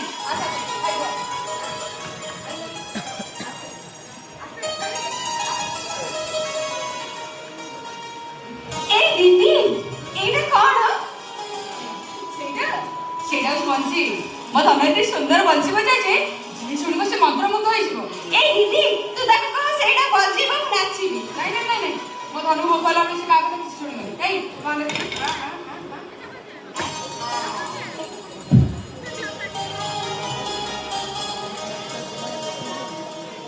ଏ ଅପା ମତେ କଣ ଦି ଥର ଖୁଆଇବାକୁ ଆସିଲୁଣି? ଏଥର ପୁରା ତୋ ବାଡ଼ି। ତୁ ସିନା ଆସ୍ତେ ଆସ୍ତେ ଖାଉଛୁ ହେଲେ ମୋର ଡେରି ହେଇଯିବ ବୋଲି ଶୀଘ୍ର ଖାଇଦଉଛି। ଅପା ଏମିତି ହସୁଛି କାହିଁକି? ଆରେ ହସିବାକୁ କିଏ କଣ ତାକୁ ମନା କରୁଛି? ଆଉ ତ ଡକ୍ଟର କହିଛନ୍ତି ହସିଲେ ଦେହ ପାଇଁ ଭଲ। ସେ ସବୁ ତ ଛାଡ তো বলি এই যে এতর ମୋ ଭଳି ମୁଁ ଦେଲି ବାପା ତୋ ହାତରେ କ'ଣ କିଛି ନାହିଁ? ଆରେ ତୁ କଣ ଜାଣି ପାରୁନି କି ସେଇଥି ପାଇଁ ପରା ମୁଁ ହସୁଛି ସେ କିଛି ଖାଇନି ସବୁ ତକ ତତେ ଖୁଆଇ ଦେଇଛି ଏଇ ଦେଖୁନୁ ଦେখ ଏପଟେ ମୋ ତିନିଟା ଆଙ୍ଗୁଠି ଏଇପଟେ ଶୂନ ହେଇରେ ଗୋଟେ ପିଲାଟାକୁ ଠକି ଦେଇଛି ବାପା ସଦକ ମୋ ସହିତ କାହିଁକି ଏମିତି ଗଲୁ ତୁ ସଦକ ତା ନହେଲେ ତଣ୍ଟିରେ ଆଙ୍ଗୁଠି ପୁରାକି ସବୁ ବାନ୍ତି କରିଦେବି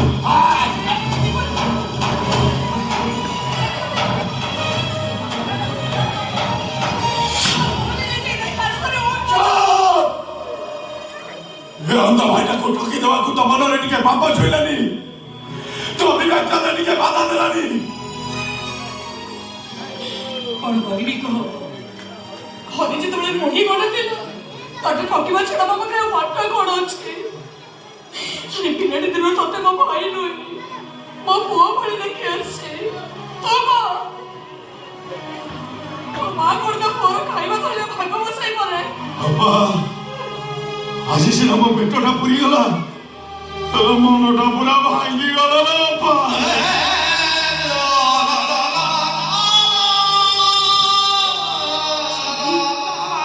ଏମିତି ଛୋଟ ଛୋଟ କଥାରେ ଭାଗି ପଡିଲେ ଚଳିବ ହେଲେ ଗୋଟାଏ ଦିନ ନଖାଇ ଅଗଣେ କଣ ମରିଯାଉଛି ମୋ ଧନ ଠାକୁର ତୁ ଜମା ବ୍ୟସ୍ତ ହନି ମୁଁ ଜଣକୁ 200 ଟଙ୍କା ଧାର ମାଗିଛି ମତେ ଦେଲେ ମୁଁ ରାତିରେ ପେଟ ପୁରା ଖାଇଦେବି ବାପା ତତେ କହିଦଉଛି ଯଦି ଆଜି ପରଠୁ ମୋ ସହିତ କେବେ ଏମିତି କରିଛୁ ମୁଁ ସତ ସତିକା ବିଷ ଖାଇଦେବି ତୁ ପରା କହିଥିଲୁ ସେ ଖାଇସାରିଲା ପରେ ସେଇଟା ବଜେଇବ ସେ ତ ଖାଇସାରିଲାଣି ସେଇଟା ବଜେଉନି କାହିଁକି ଏ ରାଜା ସେଇଟା ଟିକେ ବଜେଇଲୁ ଆଚ୍ଛା ତମେ ରାଜା କାହାକୁ ଡାକୁଛ ଆରେ ତୁ କଣ ଜାଣିନୁ କି ତା ନାଁ ପରା ରାଜା ମୋ ନାଁ ରାଣୀ ଏ ଦିଦି ସିଏ ମୋ କଥା ଶୁଣୁନି ତୁ ତାକୁ ଟିକେ କହିଲୁ ସେଇଟା ସେ ବଜେଇବ ମୁଁ ନାଚିବି ମୋ ମନ ମରଲେ ନେଲେ ମୋ କାହା କଥା ଶୁଣିବିନି ହଁ ଏ ବଜା କହୁଛି ପରା ବଜା ଦିଦି ତାକୁ କହ ସେଇଟା ସେ ବଜେଇବ ଏ ବଜା କହୁଛି ପରା ଦିଦି ତାକୁ କହ ସେଇଟା ସେ ବଜେଇବ ତୁ ବଜା କହୁଛି ପରା ଦିଦି ତାକୁ କହ ସେଇଟା ଦେଖୁଛନ୍ତି ଶିଖାର ମାନସିକ ସ୍ଥିତି ଭଲ ନାହିଁ ତାର ଯେତେବେଳେ ଯାହା ଇଚ୍ଛା ହବ ସେ ସେଇଆ ହିଁ କରିବ ଆଉ ଯଦି ନ ହୁଏ ତା ମାନସିକ ସ୍ଥିତି ବିଗିଡ଼ିଯିବ ଆହୁରି ବିଗିଡ଼ିଯିବ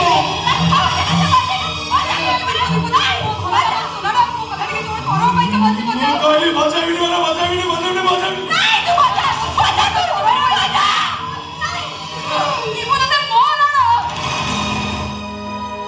ବାପା এই ছোটিয়া কথাটা মেয়ে শেষরে রাণা পকাই দিলু হাও না বাঙালি মু বজাউছি তু শুন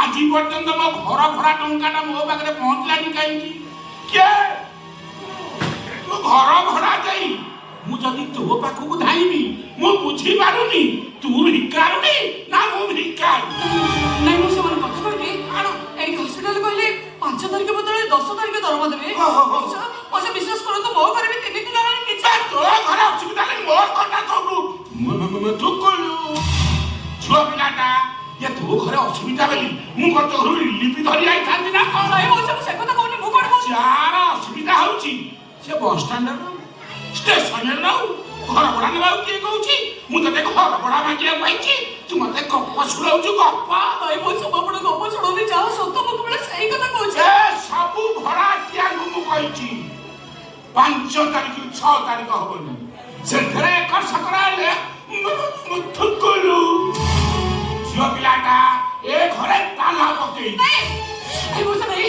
ଆପଣ ସେମିତି କହୁଥିଲେ ଆପଣ ଘରେ ତାଲା ପକେଇ ଦେଲା ଭାଇ ଗୋଟେ ଦିନ ମରିଯିବ ଏ ଘର ଭଡ଼ା ନେଇଛୁ ମାନେ ତୁ ଟଙ୍କାଟା ଅଳ୍ପ ଟଙ୍କା ଦେଇଦେଇ ମୋ କର ଚୋରି କର ବନ୍ଧା କର ଛନ୍ଦା କର କି କାହା ପାଖରେ ଭଡ଼ା ନା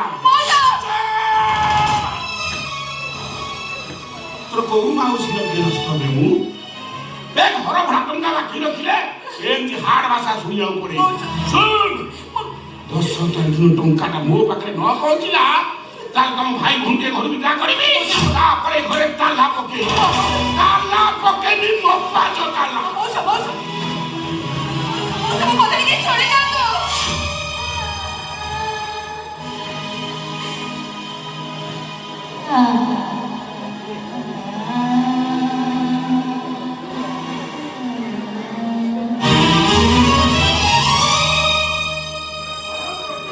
চৌধুরী উন্নতি হসপিটাল অপরে অপরে শান্ত সরল ভদ্র ভিতরে ভিতরে এক নম্বর হারামি আছে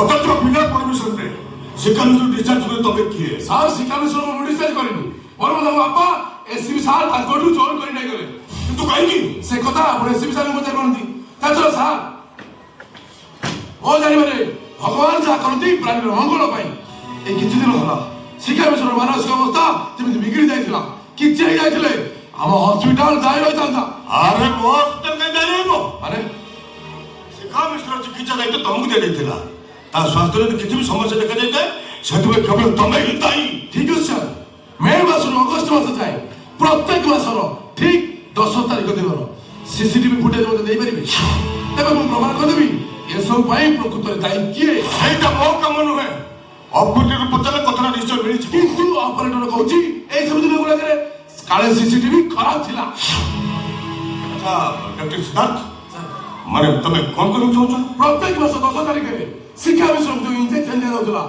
ସିସିଟିଭି ଅଫ୍ କରି କେହି ଜଣେ ଭୁଲ ଇଞ୍ଜେକ୍ସନ ଦେଉଥିଲା ଯୋଉ ଇଞ୍ଜେକ୍ସନ ଗୋଟେ ଭଲ ମଣିଷର ମସ୍ତିଷ୍କକୁ ଆହୁରି ଖରାପ କରିଦେଇପାରେ ଏମିତି ସେ ଇଞ୍ଜେକ୍ସନ ଦେଲେ ପେସେଣ୍ଟର ଡେଥ୍ ମଧ୍ୟ ହେଇଯାଇପାରେ ହ୍ୱାଟ୍ এই কথা ମୁଁ କହୁନି ଶିକ୍ଷା ବିଷୟର ବ୍ଲଡ୍ ସାମ୍ପଲ ଆଉ ଡକ୍ଟରଙ୍କ ଫାଇନାଲ ରିପୋର୍ଟ କହୁଛି ଏ ନିଅନ୍ତୁ ଆପଣ ନିଜେ ଦେଖନ୍ତୁ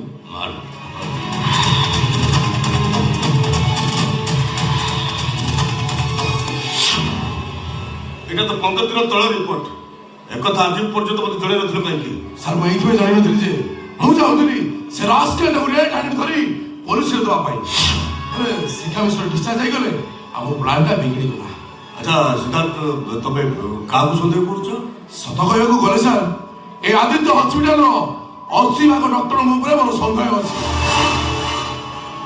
ଆଉ ସେମାନଙ୍କ ଭିତରେ ଆପଣ ବି ଅଛନ୍ତି ସିଦ୍ଧାର୍ଥ ରାଗନ୍ତୁନି ସାର୍ ହେଇପାରେ ସିସିଟିଭି ଅଫ୍ କରି ଇଞ୍ଜେକ୍ସନ ଦେଉଥିବା ଲୋକଟା ଆପଣ ବି ହେଇପାରନ୍ତି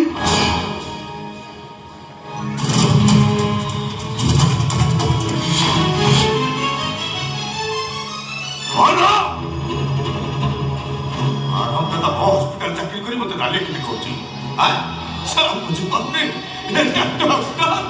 সিবিআই অফিসর সিসিটিভি কেତେବେଳେ ଅଫ୍ ହେଲା ବ୍ଲଡ୍ ସାମ୍ପଲ କାହିଁକି ଏମିତି ବାହାରିଲା ଓ ମତେ ଯାହା ଲାଗୁଛି ଏଇଟା ହସ୍ପିଟାଲଟାକୁ ବର୍ବାଦ କରିଦେବ ବର୍ବାଦ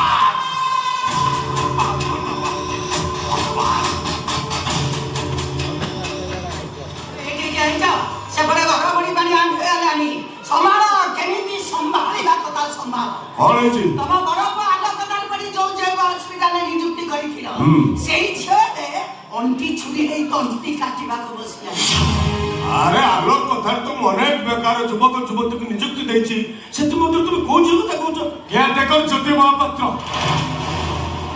ଏବେ ତ ବଡ ପୁଅ ପ୍ରମାଣ ଉପଟକୁ ହଉଛି ରାସ୍ତାକର ଭିକାରୀ ଏ ଘର ପହଞ୍ଚିବା ପାଇଁ ବଡ ଟେକି ବଇଛି ଆମ ହସ୍ପିଟାଲ ଜଣେ ଚତୁର୍ଥଶ୍ରେଣୀ କର୍ମଚାରୀকে ପ୍ରେମ କରି ତମ ପୁଅ ଏ ସହରର ଝିଅରଣ ସୃଷ୍ଟି କରିଛି ଆଜ୍ଞା ନାଇଲା ନେଡି ଗୁଡା କହୁନି କି ବଇଯିବା ପୂର୍ବରୁ ୟାର କିଛି ବ୍ୟବସ୍ଥା କରନ୍ତୁ ଚୌଧୁରୀ ସାହେବ ତା ନହେଲେ ଚୌଧୁରୀ ପରିବାରର ମାନ ସମ୍ମାନ ଦାଣ୍ଡରେ ପଡ଼ି ହାତରେ ବଡ଼ ବଡ଼ যে পর্যন্ত কথাটা ମୁଁ ଆଲୋକ ମୁହଁରୁ ଶୁଣିଛି ସେ ପର୍ଯ୍ୟନ୍ତ କାହା କଥାକୁ ବିଶ୍ୱାସ କରିବିନି ନାଇଁ ବିଶ୍ୱାସ କାହିଁ କରିବ ଏଥିରେ ତ ବଡ ପୁଅ ଏକମାତ୍ର ସତ୍ୟ ପୁରୁଷ ପ୍ରଭୁ ରାମଚନ୍ଦ୍ର ନା ଆମେ ମା ପୁଅ ମିଛ କହୁଛୁ ଠିକ ଅଛି আমি সিনা মা কো মিছ কହୁଛୁ কিন্তু মোবাইল রে রেকর্ড হইতবা ফটো ভিডিও মোবাইল রেকর্ড করছো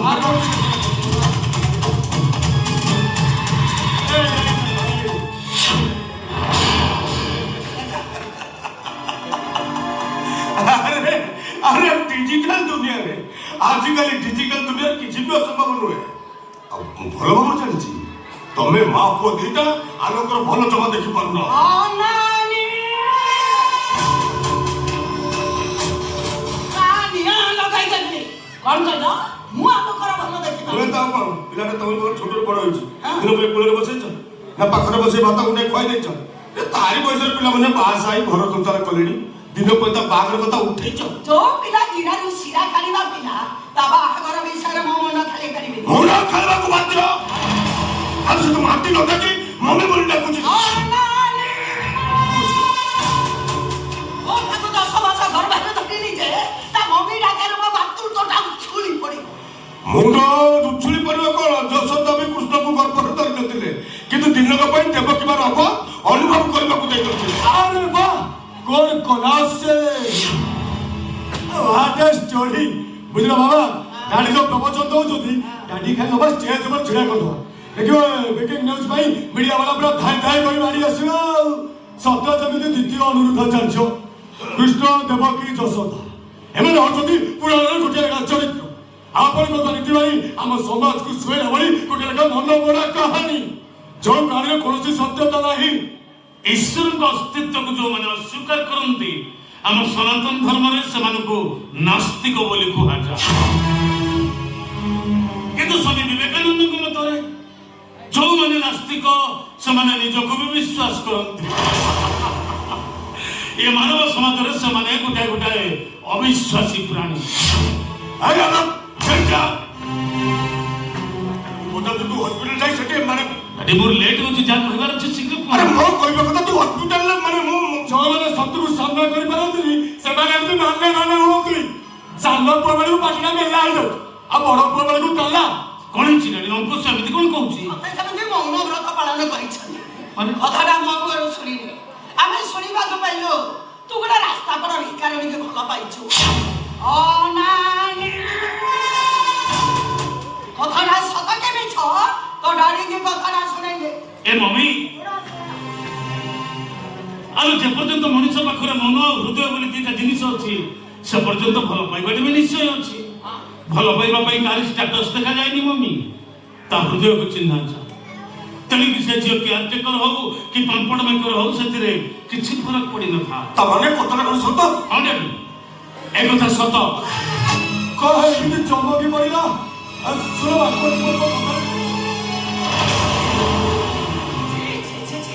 अयो भाजरे मुंडा का को हे जाउछे अरे तू बड़े सॉफ्टवेयर इंजीनियर কি ইঞ্জিনিয়ার हाय सॉफ्टवेयर इंजीनियर 70,000 दरमा पाउछु अरे तो ताई कोन झियो बाबा थिले जे बड़ा रास्ता कोन अमेरिका कोनी के बाबा पाइबो आ तमे कोन भाबुछ मग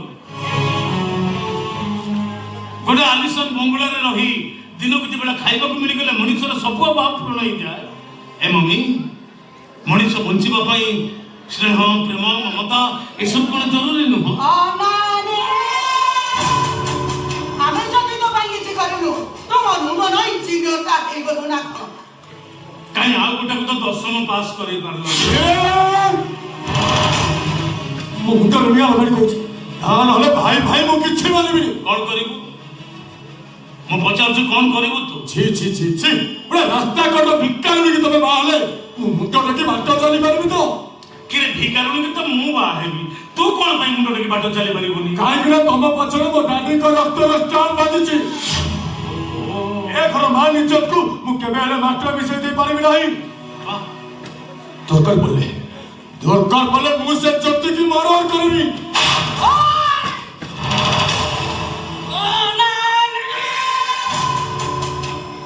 अरे के साहस वो सामने वो को हाथ उठे जायो हे या नहीं ना तबता जी हाथ रे नु हरे जो तारे पिठी आजी जो को बोलता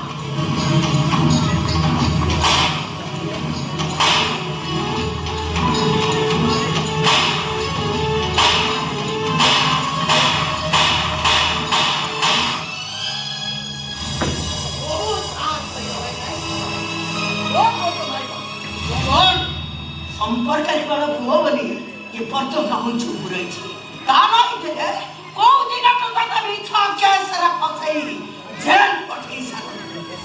अरे देखो देखो रे दुनिया वाला गोटाए माँ केमिति कहूची ता पुओ को मिछ केस रे फसई जेल को पठेई दबो ए माँ ए आ तुम मोर एक कथा सुनि सारिबा परे मन मन पड़ी जाउची ए किछि दिन तळे न्यूज पेपर रे पढिथिबा से घटनाटा बालेश्वर जिला सोरांचल घटना गोटाए वृद्धा माँ को तापो निस्तुक माड मारिला और यही कथा सोशल मीडिया भाइराल हवा परे बालेश्वर जिलार कलेक्टर पुलिस नहीं जाई से वृद्धि माँ पाखे पहुंचले आ पुलिस से तो पुओ को अरेस्ट करने को जाए से बुढ़ी माँ जन को कौन कहला जानिଛ माँ अरे किए तमे मो पुओ को कौन पे अरेस्ट करिवो जाओ एठो आमे माँ पुओ के लह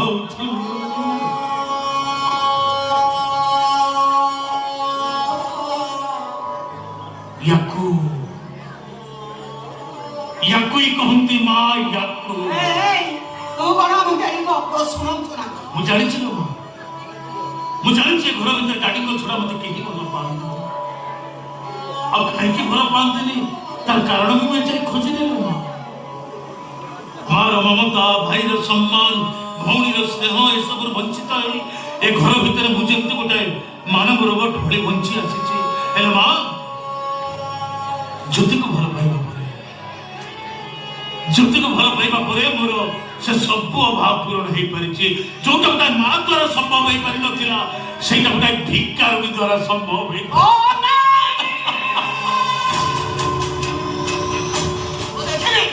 केमिति सब भिकार दबा आगो ओ नानी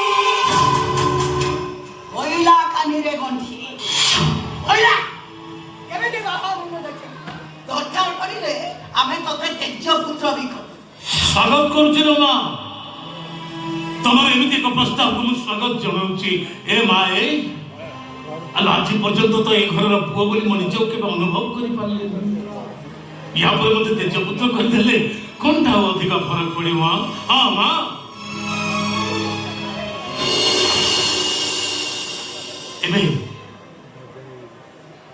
एबे तुम कानी रे मो आउ गोटाए गंठी पकई दो तुम कानी रे डबल गंठी पड़िला माँ मते तेज पुत्र करी तमे ए घर संपत्ति बेदखल करि पार सत किंतु ज्योति ठु कहीं अलगा करि पारिबोनी it's my open challenge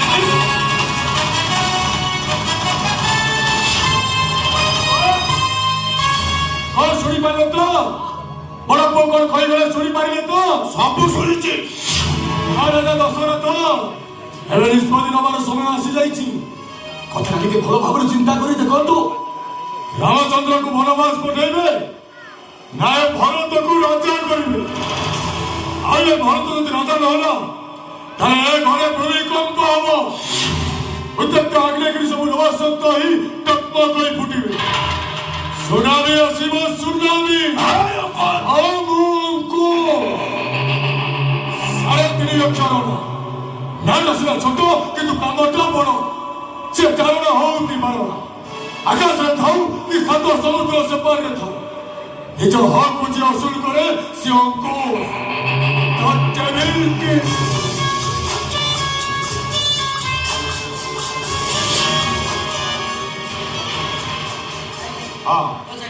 bolus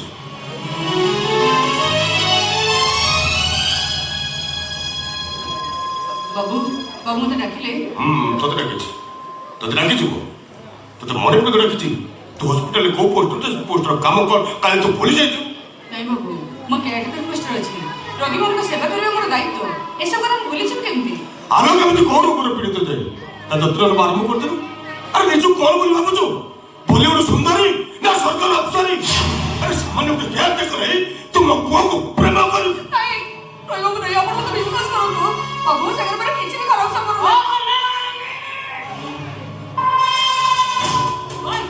बड़ा भाड़ो पर सत पार कर हो से এটা কি প্রকার ভালো সম্পর্ক মতো বুঝাই দেই পারিব বুঝাই পারিব না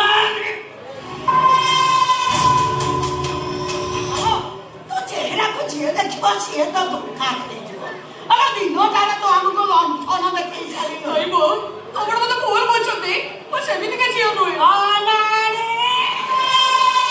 ତୁ ଗୋଟା ବଡ ତୁଳସୀ ଆଉ ସାବିତ୍ରୀ ଆମେ ସବୁ ଭୁଲ ଭାବୁଛୁ ଆଉ ତୁ କଣ ଭାବୁଛୁ ଯାହା ଭାବୁଛୁ ଠିକ ଭାବୁଛୁ ଆଜ୍ଞା ନାଜ ଶୁଣ ଯୋଉ କମ୍ପାନୀର ଜୋତା ପିନ୍ଧୁଛି ତାର ଦାମ ତ ମୁଣ୍ଡ ଠାରୁ ବି ଅଧିକା ଆରେ ଯିଏ ମୋ ଘରର ଚାକରାଣୀ ପାଇଁ ଯୋଗ୍ୟା ନୁହେଁ ଚାକଣୀ ବୋହୂରାଣୀ ହବା ତ ସ୍ୱପ୍ନ ଦେଖୁଛି ସ୍ୱପ୍ନ ଦେଖିବା ତ ମଣିଷର ଜନ୍ମଗତ ଲକ୍ଷଣ ରାବଣ ବି ଦିନେ ସ୍ୱପ୍ନ ଦେଖିଥିଲେ ସ୍ୱର୍ଗକୁ ନିଶାଣି ପକେଇବେ ବୋଲି କୈକେୟୀ ବି ଦିନେ ସ୍ୱପ୍ନ ଦେଖିଥିଲେ ରାମଚନ୍ଦ୍ରଙ୍କ ମନରୁ କଥା ଭରତକୁ ରାଜା କରିବେ ବୋଲି ଜଣେ ମହାଜ୍ଞାନୀ ଆଉ ଜଣେ ମହାରାଣୀ ଏମାନଙ୍କ ସ୍ୱପ୍ନ ଯେତେବେଳେ ପୂରଣ ହେଇଗଲାନି ମୁଁ ତ ସମାନେ ଗୋଟେ ଭିକାରୁଣୀ ଭାଷା ଭାଷା କଥା ବନ୍ଦ କର ଆମେ କହ କେତେ ଟଙ୍କା ନେଲେ ଏ ପ୍ରେମ ନାଟକ ବନ୍ଦ କରିବୁ କହ କେତେ ଦରକାର 1 ଲାଖ 2 ଲାଖ 3 ଲାଖ 5 ଲାଖ ଆମେ କହ କେତେ ଟଙ୍କା ଦରକାର ଏଠି ଅନାନି ମୁଁ ତ ତା ହାତ ଯୋଡୁଛି ଲୋ ଗୋଟେ ଭିକାରୁଣୀকে ବୋହୂ କରି ଏ ସମାଜରେ ଆମେ ଲୋକ ସାରି ପାରିବୁ ତୋର ଯେତେ ଟଙ୍କା ଦରକାର କହ ଆମେ ସାଙ୍ଗେ ସାଙ୍ଗେ ଦେଇଦେବୁ ଏମିତିକି ବ୍ୟାଙ୍କ ଚେକ୍ କିନ୍ତୁ ଆର ବନ୍ଧା ପରିଶ୍ରମ କରି ବର୍ଷ ବର୍ଷ ଧରି ତୁ ଯେତିକି ଟଙ୍କା ରୋଜଗାର କରିନଥାନ୍ତୁ ତାଠାରୁ ଢେର ଗୁଣାର ଟଙ୍କା ତୋତେ ସାଙ୍ଗେ ସାଙ୍ଗେ ମିଳିଯିବ କହ ତୋର କେତେ ଟଙ୍କା ଦରକାର କ୍ଷମା କରିବେ ବାବା ସିଏ ମୋତେ ନିଜେ ବଡ଼ ଠିଆ କରିବା ଶିଖେଇଛନ୍ତି ଟଙ୍କା ନେଇ ମୁଁ ତାଙ୍କ ସାଙ୍ଗରେ ବିଶ୍ୱାସଘାତକତା କରିପାରିବି ମୋର ବିନା ମୂଲ୍ୟରେ ମୋ ତାଙ୍କ ପାଇଁ ଜୀବନ ଦେବାକୁ ପ୍ରସ୍ତୁତ ଅଛି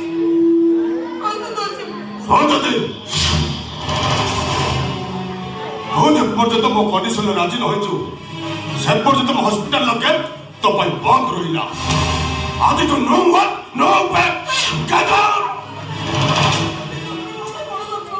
এই গুড়ে ছাড় আমার গুড়ে ছাড়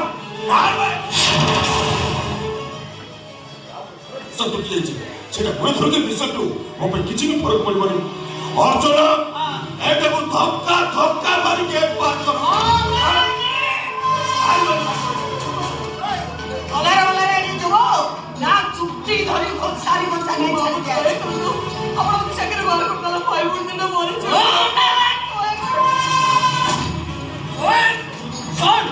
ଯୋଉଦିନ ମୋ ମୋର ହବ ସେଇଦିନ ତୁ ତୋ ଚାକିରି ଦେଖିରି ପାଇବୁ ତା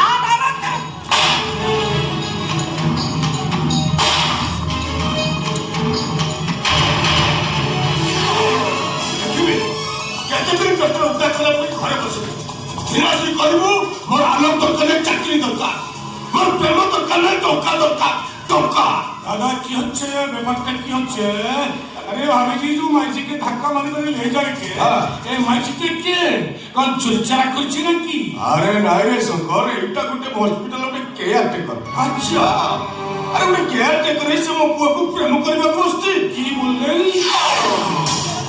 तो या देखै मु चाकरी देली से मो पुआ को किनी नेबा को बसती दादा আমার জমানার সময় প্রেমকে ভগবান করে বরদান ছিল ওখন কিন্তু এই প্রেমকে সমাজে এক একটু মহামারী হয়ে গেছে अच्छा से কথা ছাড় সকা अच्छा तू कहलु से डॉक्टर सिद्धार्थ सिका मिस्त्री কথা কল করিবা से দুইটা পাই মো ব্লাড প্রেসার পড়ি গলানি দেখুন দাদা আমি শিখা বেশ তো ভালোভাবে জানি কিন্তু ডক্টর সিদ্ধার্থ সে পরিকল্পনা করা সে তো তোমার নিজের লোক আছে এটি কৌশলাটি কারণ নয়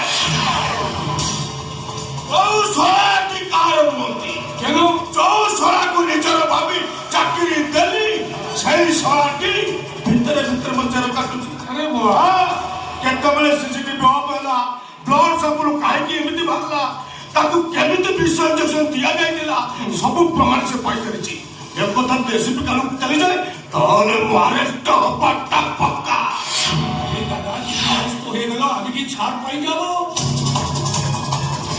আজ কি 25 বছর ধরে আমি দুটা লোক একটা লাউর মঞ্জি আছে তোমাকে আরেস্ট হয়ে গেলে তোমাকে জেল দণ্ড পাক্কা এই সকরা আমি সে দণ্ড কথা শুনেই ମୁଁ ବଞ୍ଚି ଥାଉ ତ ମୋତେ ମାରିଦେ না দেখুন দাদা দেখুন এটা কাজ করো আমি কি বললাম শুনুন শুনুন যদি কথাটা এসপি পর্যন্ত চলে যাব পুলিশ আসবে তদন্ত হবে আমি লোক আরেস্ট হব কিন্তু তারপর বল যদি হসপিটাল মধ্যে শিক্ষা মিস্টারকে মর্ডার করে যাবে এই কথা কইতে সাবা আবে 24 ঘন্টা নজর রাখ সে ডক্টর সিদ্ধার্থ শিক্ষা মিশ্র ঘরু বাহারি কেତେବେଳେ কোউটি কোউ জায়গাକୁ যাଉଛନ୍ତି তারপরে ମୁଁ ডিসাইড କରିବି কাহাকু কোউটি কোউ জায়গাରେ মারিବି I am Dr. Aditya Chaudhary owner of the hospital উপরে উপরে শান্ত সরল ভদ্র ও ভিতরে ভিতরে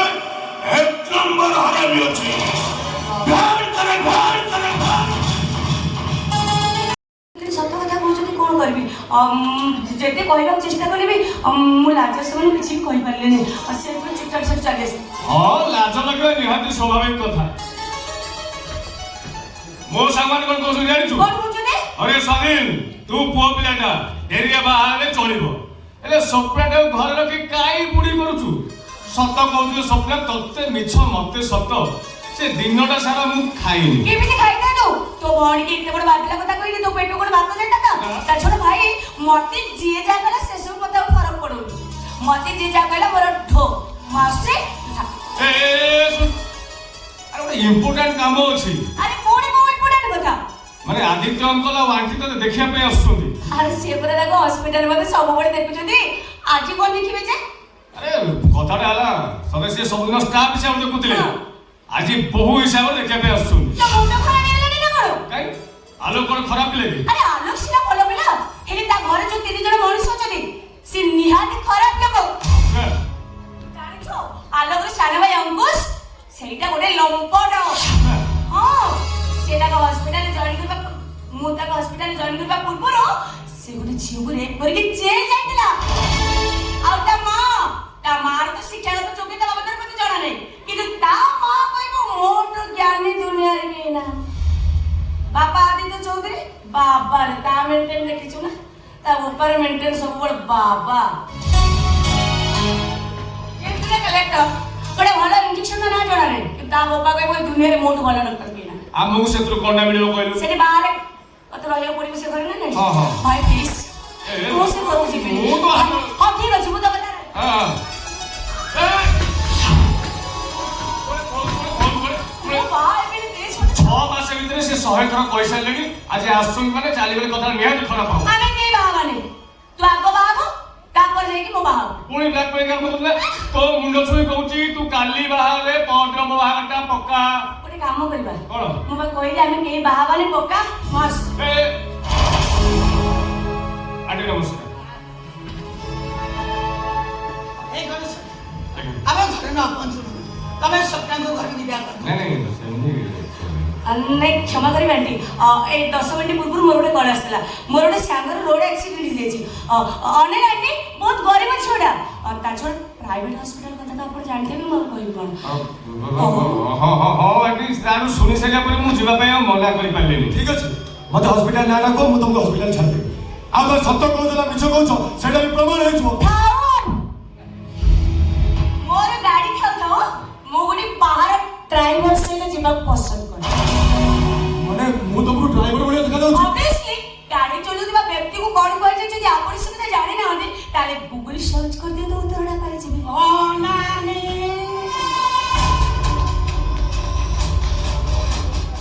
अरे आगे देखले ए मुदिटा तो चॉइस होछि ना पूरा 10 ग्राम होछि 50 टा मुदी भीतर मु एई मुदिटा चॉइस क्षमा करिवे आंटी 10 ग्राम छाड़ी जदि से मुदी 100 ग्राम हुए सुना प्रति मोर आदौ जमता ना एक्चुअली कथा कोन जानी पिला गुंता मुंडे कोड भूत पुरे नै छी मने जो सुना पिंदले गर्वी अहंकारी हे जाय मम्मी तो लोक पुरे बहुत गहरा अछि अरे तोरा फुंकुड़ा है कि सदा बेले बोलछि देख सदी तम भणीर कोडा पसंद सेटा हम पाई मातार आगे तो थापरी झियो देखारे जो फॉर्मालिटी ता सेटा को हमको मानता करबा आंटी जे पर्यंत मो भाई बाहा है ना दे से पर्यंत मोर बाहार प्रश्न ही कथा कोन जानी सब बेले गोटे चीज आगो मु बाहाबी ता बजाय से बाहाबो ହେଲେ ଭଉଣୀଟା ଥାଉ ଥାଉ ଆଗ ମୁଁ ବାହା ହେଇଗଲେ ଏ ଲୋକ କଣ କହିବେ ଆପଣ ଟିକେ ଚିନ୍ତା କରୁନାହାନ୍ତି। ଚଲ ମମି ଯିବା ଚଲ। ଏମାନେ ଆମକୁ ଲୋକ ହସା କରିବା ପାଇଁ ଏଠି ଡାକିଛନ୍ତି। ମୁଁ ବୁଝିପାରୁନି ସ୍ୱପ୍ନ ରଖୁଛ ଉଦ୍ଦେଶ୍ୟଟା ତୋର କଣ? ତୋ ଭାଇର ବାହାଘର ନା ଅନ୍ୟ କିଛି? ହୋ ମମି ଛୋଟିଆ କଥାଟା ବୁଝିପାରୁନ। ଭଲ ଘର ଭଲ ବର ମିଳିଲେ ଝିଅମାନେ କାହିଁକି ବାହା ହେବା ପାଇଁ ମନା କରନ୍ତି? ଶୁଣ ତମେ କଣ ଭାବୁଛ ମୋ ଭଉଣୀ କାହାକୁ ପ୍ରେମ କରି ଭଲ ପାଉଛି? ସେ ଯଦି କାହାକୁ ପ୍ରେମ କରି ଭଲ ପାଉଥାଏ ସେ ଲୋକଟା ନିଜେ ମୁଁ ତା ବଡ ଭାଇ ସ୍ୱାଧୀନ ମହାପାତ୍ର। ଏକ୍ଜାକ୍ଟଲି ମୋ ଭାଇ ଯାହା କହିଛନ୍ତି ଏକଦମ ଠିକ କହିଛନ୍ତି। ଏଇ ଦୁନିଆରେ ଯଦି ମୁଁ ବେଶୀ କାହାକୁ ଭଲ ପାଏ ସେ ମଣିଷ ଜଣ କହୁଛନ୍ତି ମୋ ଭାଇ ଯେ ପର୍ଯ୍ୟନ୍ତ ବାହା ହେଇନାହାନ୍ତି ମୋର ବାହା ହବାର ହିଁ ପ୍ରଶ୍ନ ଉଠୁନାହିଁ। ଯଦି ବି ପରିସ୍ଥିତି ପଡି ମୁଁ ଭବିଷ୍ୟତରେ କାହାକୁ ମ୍ୟାରେଜ କରେ ତାହେଲେ ସେ ପିଲାକୁ ଆମ ଘରେ ଘର ଚୟ ହେଇ ରହିବ। ହୋ ମମି ମୁଁ ଜାଣିପାରୁନି ଏତେ ବେଞ୍ଚି ଥିଲା ପରେ ବି ତ କାହିଁକି ଗଲ ଛୁଆ ଆଣିଛ? ହେଲା ମା ଆମେ ତ ପ୍ରସ୍ତାବରେ ରାଜି। ସ୍ୱୀକୃତି ମୁଁ ଦିଟା ପିନ୍ଧେଇ ଦେବି।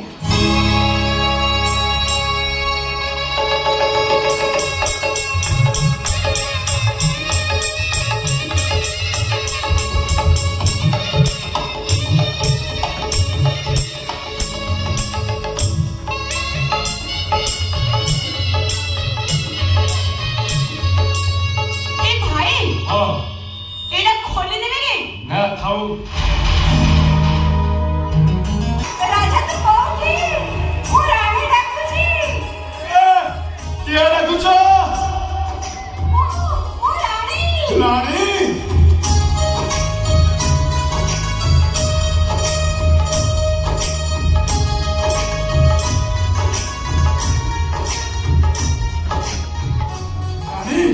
ରାଣୀ ତୁ ସତରେ ଆସିଛୁ ମୋର ଜମା ବିଶ୍ୱାସ ହଉନି। ଏ ରାଣୀ ତୋ ଦେହ ଭଲ ଅଛି ତ? কানি মোটা কেতে খারাপ ছিল কি এ রাজা দেখিলু এটা কাই বাজুনি আলো এই বয়সটা তুই পাইলু কোনু?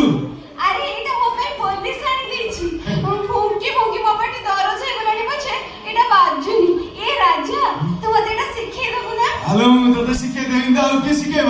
ହଁ ମୁଁ ବଜଉଛି ତୁ ଶୁଣ।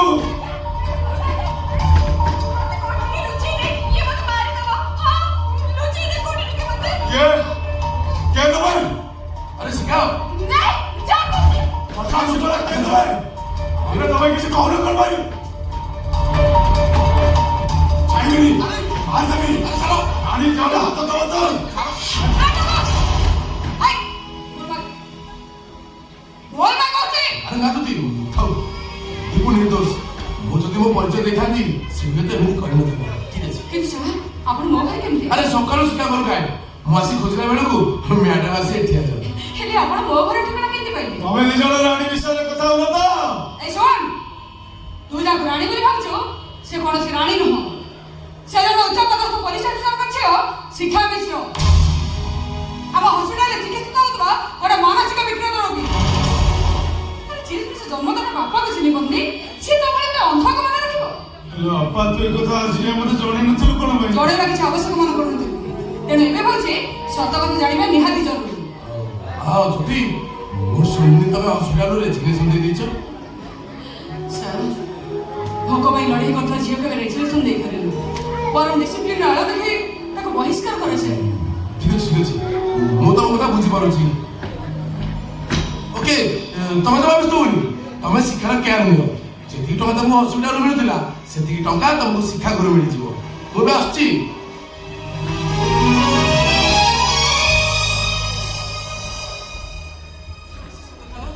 ମୋ ଛୁଆର ଜନ୍ମଦିନ ମୁଁ କେତେ ଗାଳି ଦେଲି ଚାଲ ଚାଲ ମୁଁ ତତେ ଗାଧେଇ ପାଧେଇ ଚନ୍ଦନ ସିନ୍ଦୁର ଲଗେଇଦେବି। ଏ ଅପା ମୁଁ କେତେବେଳୁ ଗାଧେଇ ପଡ଼ିଲିଣି।